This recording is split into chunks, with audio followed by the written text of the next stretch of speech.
Hi guys, మన బండి వచ్చేసి బేరింగ్ కొట్టేసింది. అన్న వాళ్ళు పొద్దున్నే వచ్చేసి మన బండి నిప్పుతున్నారు.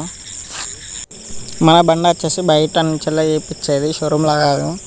నాళ్ళు అయితే అంత పొద్దున్న రాలేదు కదా షోరూమ్ వాళ్ళు, అందుకనే బయట నుంచి ఫోన్ చేసి రప్పించడం జరిగింది. నాళ్ళు అయితే పొద్దున్నే 6 వరకు వచ్చేసారు.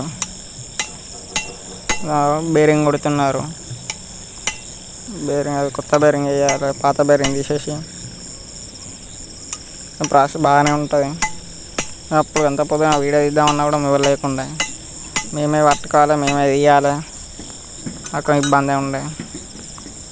చూడండి గైస్, ఇది వచ్చేసి బేరింగ్ ఇంతకు ఊకోవడం లేదు, బాగా ఇబ్బంది అవుతుంది. అన్న అటు ఇటు అని వేస్తాడు. అయినా కూడా బాగా రిస్క్ తీసుకున్నది బేరింగ్. టక్కన అవుతుంది అనుకున్నాం కానీ కాలే. 2 hours పట్టింది, 2 గంటలు పట్టింది. మొత్తానికి అయితే అటు ఇటు వేసి అయితే మళ్ళీ సెడి చేసిండు బేరింగ్. బాగా ఇబ్బంది అయితే అయింది నాకు బేరింగ్ వేయడానికి. ఇంకా దీన్ని లోపలైతే ఫిక్స్ చేసినాం. వీడియో తీయలేదు అప్పుడు, మేము మళ్ళీ ఎక్కాము కూడా వీడియో తీయలేదు. మేము ముగ్గురేమే ఉంటే ఇలాంటి వీడియోల కోసం మన ఛానల్ సబ్స్క్రైబ్ చేయండి గాయస్.